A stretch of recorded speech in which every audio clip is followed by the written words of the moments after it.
See this? Boy, Cam look like Charleston White right here, don't he? And when I seen him walking through the casino, I said, yo, hey, come on the show. It wasn't like he was booked to come on the show or anything like that.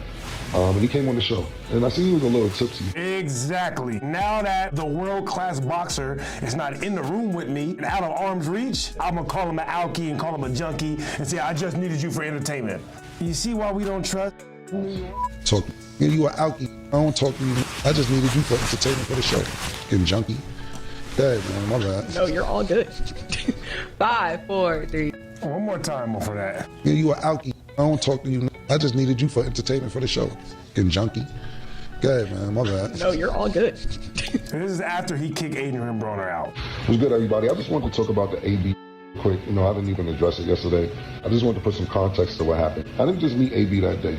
I've known AB for some years, and I consider him a friend, to be totally honest with you. We got some mutual friends in Ohio. So that's first and foremost. And when I seen him walking through the casino, I said, yo, hey, come on the show. It wasn't like he was booked to come on the show or anything like that. And he came on the show. And I seen he was a little tipsy, but he's definitely coherent. If you watch that whole episode, very witty, very funny, quick on his feet. I think Exactly. Now that the world-class boxer is not in the room with me and out of arm's reach, I'm gonna call him an alkie and call him a junkie and say, I just needed you for entertainment. You see why we don't trust New York, man? This kind of exemplifies that thing that Dame was talking about a little bit. You grabbed him, he was enjoying his day. He was just enjoying his day, drunk, probably looking for.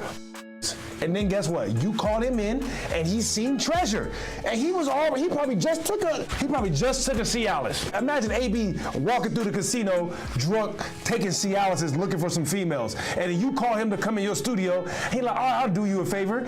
And he see treasure. well, I think he's very funny, witty, etc. And he's a friend of mine. But the context of the whole thing was basically, I swear Cam looks exactly like my grandpa right here. See, this is the real Cam right here, boy. Look at this. See this? Boy, Cam look like Charleston White right here, don't he? That's Charleston White. That's right, they the same age. if your friend comes to your house and he keeps flirting with your 23-year-old sister after you ask him, stop flirting with my 23-year-old sister, and he doesn't listen, you gotta get out of my house. That's basically the whole context. Not a lot to talk about, to be honest with you. It wasn't a proud moment because I know AB's talent and I know what he can do. A lot of boxers can box and can't talk. A lot of boxers can talk but can't fight. He has the kind of the total package when it comes to that pause. But you can't come in my house and flirt with my 23-year-old sister. Even parts where we edited out, where I said stop taping, yeah, you gotta stop. Even that didn't air on the show. And he said, cool, but then he didn't stop. So that's just basically the context of what happened. It was some things that I said when he left the room purely out of frustration. It's like, yeah, man, you know he's super duper good in what he does, but he just can't get it together. That's your man, he's super duper good, so you call him a dumb junkie, say he drunk and you only using him for entertainment, like you really make him out to be a clown. You caught him on the strip, already drunk, pulled him in, basically set him up to look like a fool. He was not planning on going on the podcast that day. You brought him in, set him up to look bad, aired it, because you could have cut all that out. They don't do the show live, bro. You could have cut all that out, saved him the embarrassment. So when he walked out the room, I was more. And then after he walked out, then you gonna call him a clown? That's, wow. Well, what I said was more out of frustration, like, I'm not gonna repeat what I said, but it's more like, this is why this can't get together type vibe in my brain.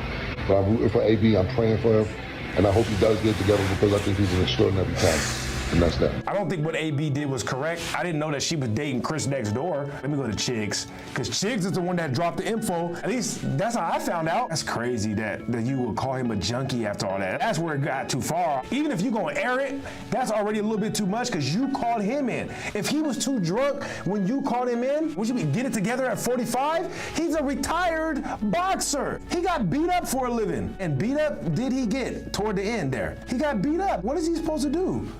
The rest of his life is getting drunk and having sex. What is he supposed to do with it? Like, he literally gets drunk every day and finds somebody new to put a baby in.